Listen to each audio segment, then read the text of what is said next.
RT હેઠળ પ્રવેશ માટેની આવક મર્યાદામાં વધારો કરવાની માંગ થઈ છે। રાજ્ય શાળા સંચાલક મંડળે મુખ્યમંત્રીને પત્ર લખ્યો। ગ્રામ્યમાં સંયુક્ત કૌટુંબિક આવક મર્યાદા 2.5 લાખ કરવા માંગ કરી।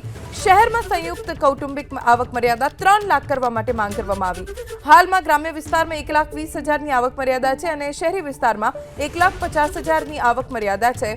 આરટી હેઠળ વિદ્યાર્થીઓના પ્રવેશ માટેની કૌટુંબિક આવક મર્યાદામાં વધારો કરવા માટે રાજ્ય શાળા સંચાલક મંડળે મુખ્યમંત્રી ભૂપેન્દ્ર પટેલને પત્ર લખ્યો છે। આરટી હેઠળ પ્રવેશ માટેની આવક મર્યાદામાં વધારો કરવાની માંગ થઈ છે। રાજ્ય શાળા સંચાલક મંડળે મુખ્યમંત્રીને પત્ર લખ્યો। ગ્રામ્યમાં સંયુક્ત કૌટુંબિક આવક મર્યાદા 2.5 લાખ કરવા માંગ કરી।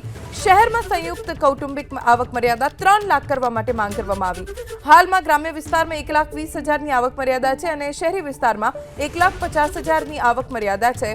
આરટી હેઠળ વિદ્યાર્થીઓના પ્રવેશ માટેની કૌટુંબિક આવક મર્યાદામાં વધારો કરવા માટે રાજ્ય શાળા સંચાલક મંડળે મુખ્યમંત્રી ભૂપેન્દ્ર પટેલને પત્ર લખ્યો છે।